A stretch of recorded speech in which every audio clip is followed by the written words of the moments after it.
안녕하세요. 저희는 부천시 역곡에 있는 재개발 지역 괴한 이디 지역에 있는 재개발 반대 주민 모임입니다. 오늘은 왜 재개발을 반대하는지 그 이유를 설명드리려고 합니다. 우선 저희 괴한 이디 구역의 위치를 지도를 통해 설명드리도록 하겠습니다. 지도에서 보이는 모양을 명확한 지도로 다시 표현해 보겠습니다.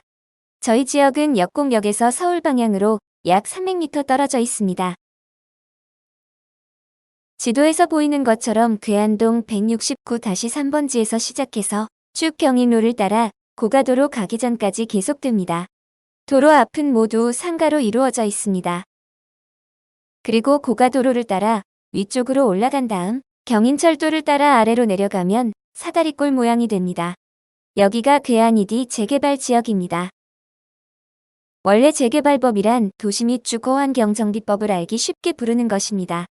재개발법의 목적이 노후화된 주거환경을 법으로 강제하여 정비하는 것으로 과거 군사정권 때부터 시작하여 그 강제성으로 인해 많은 문제를 야기하여 왔습니다.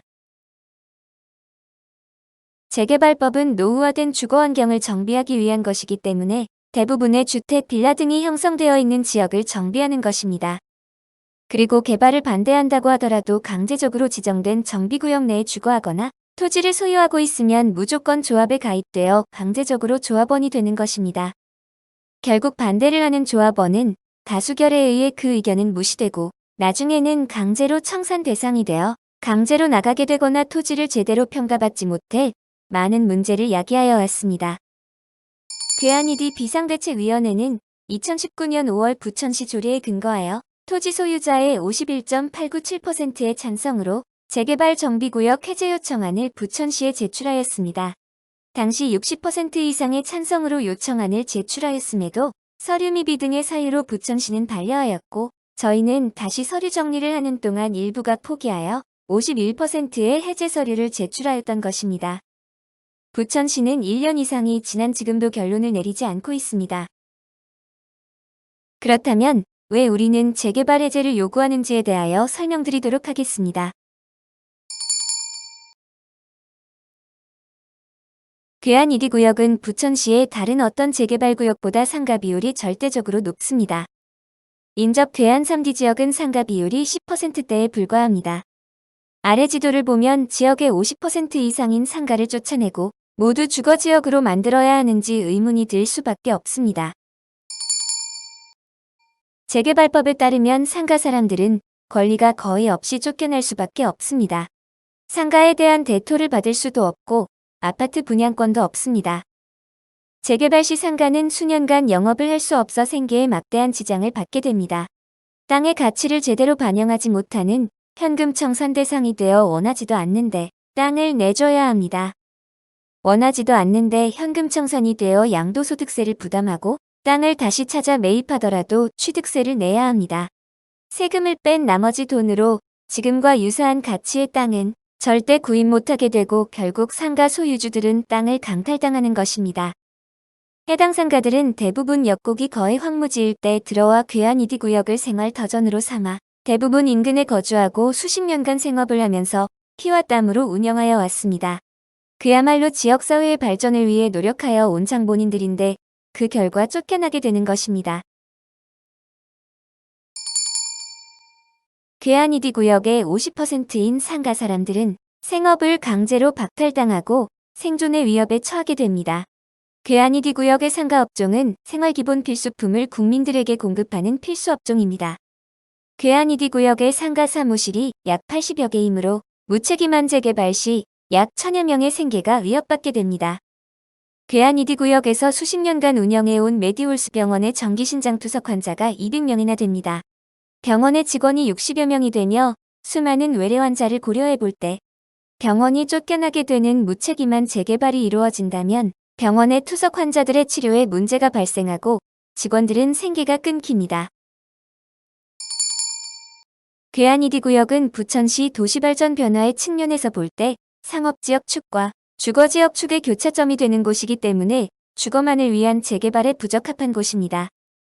그동안 역곡역을 중심으로 하여 계속해서 상업지역이 발전하여 왔고 역곡역에서 서울축으로 발전해오는 상가지역 축과 서울 경계에서 역곡역으로 발전해오는 주거지역 축이 교차하는 지역이 괴한 2D 구역입니다.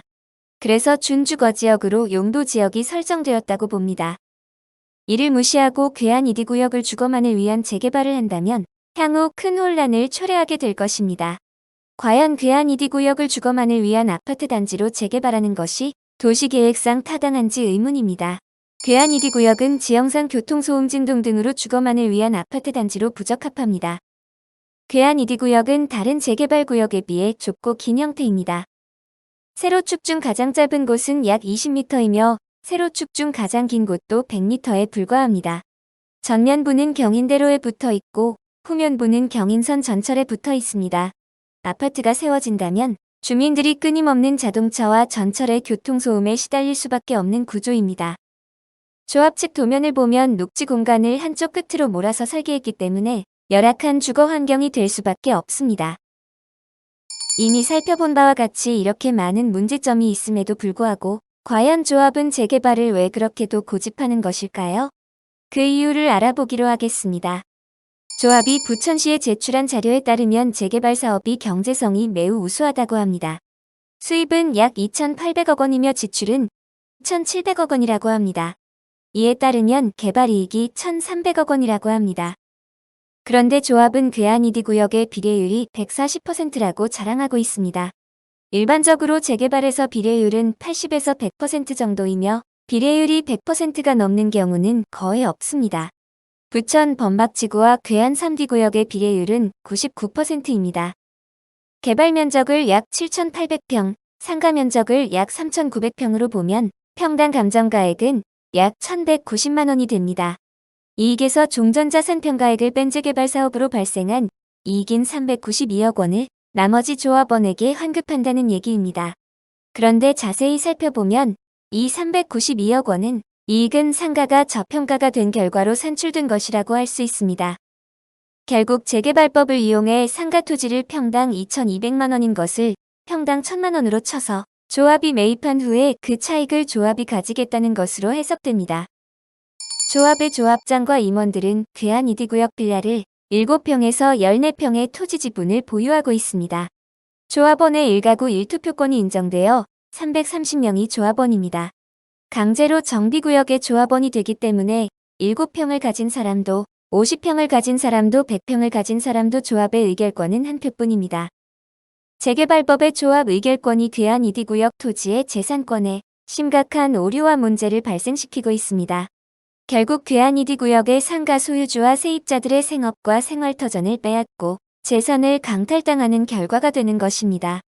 괴한 2D 구역의 재개발 해제 요청자들은 토지 소유권자의 51.897%가 모여서 과도한 부담을 할 수 없기에 적법하게 정비구역 해제를 요청한 것입니다. 부천시의 토지 소유권자의 51.897%가 정비구역 해제를 신청한 이후 조합에서는 모든 자원을 총동원하여 해제 신청자들에게 해제 철회를 회유하고 겁박하였습니다. 조합원총회에서 정관 변경 결의를 하여 반대 조합원에게 매몰 비용 청구와 현금 청산 시 청산자에게 정비사업비를 부담시키는 개정 조합 정관을 통과시켰습니다. 결국 일부 해제 신청자는 매몰 비용을 청구할지 모른다는 압박에 의한 공포로 재개발 해제를 철회하였습니다. 조합은 일부 해제 철회로 인해 해제 동의가 과반수가 안 된다고 주장하고 있습니다.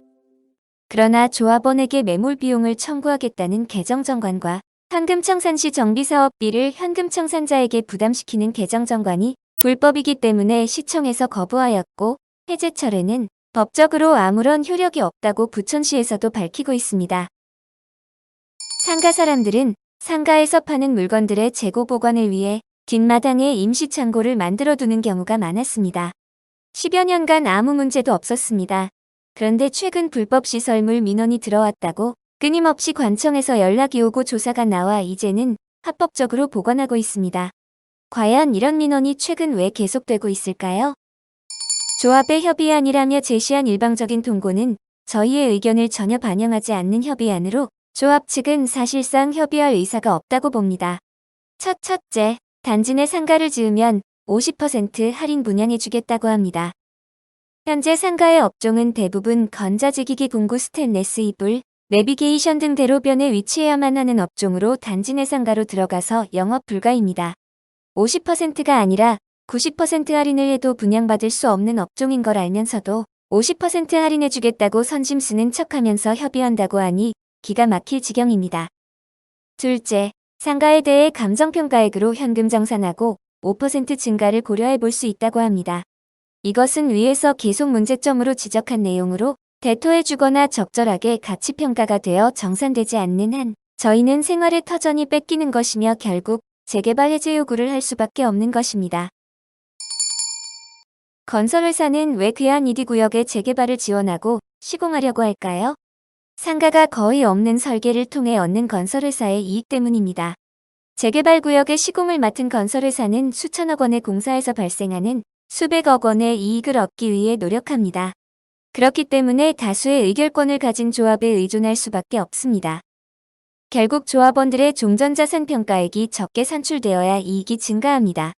괴한 이디구역의 경우 상가의 지분 비율을 줄이고 상가를 적게 만들어야 이익이기 때문에 상가를 내보내고 상가가 거의 없는 설계를 한 것입니다. 현재 조합 측의 설계상 상가는 과거 상가 면적의 10분의 1 미만이며 이것은 상가를 빼앗아 조합의 이익을 채우겠다는 표징입니다. 재개발 해제를 하면 노후화를 정비하기 위한 방안이 있을까요?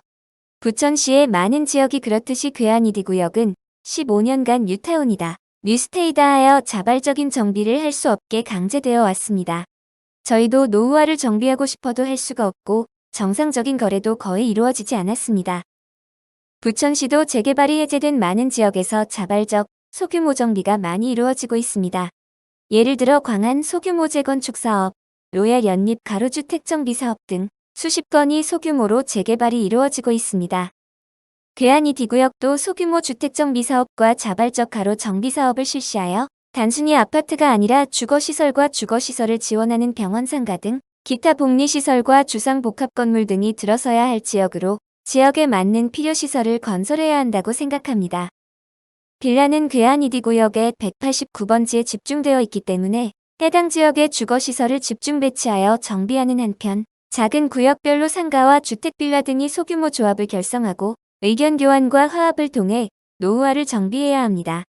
법적으로 이러한 소규모 정비 사업이 가능하려면 우선 대규모 정비 사업인 재개발 조합을 해제해야 합니다.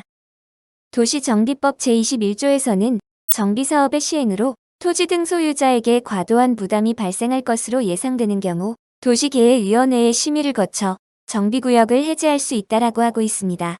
저희는 토지 등 소유자에게 과도한 부담이 발생하기 때문에 정비구역 해제를 요청하였습니다. 부천시에서도 특정 집단의 이익을 반영하고 다른 집단의 손해를 유발하는 대규모 정비 사업을 해제하여 주십시오. 그리고 지역사회가 자치적 민주적으로 소규모로 정비 사업을 할 수 있도록 하여 갈등을 해소하고 화해와 발전을 유도하여 주십시오. 부천시와 시민 여러분의 많은 성원과 협력을 부탁드립니다. 감사합니다.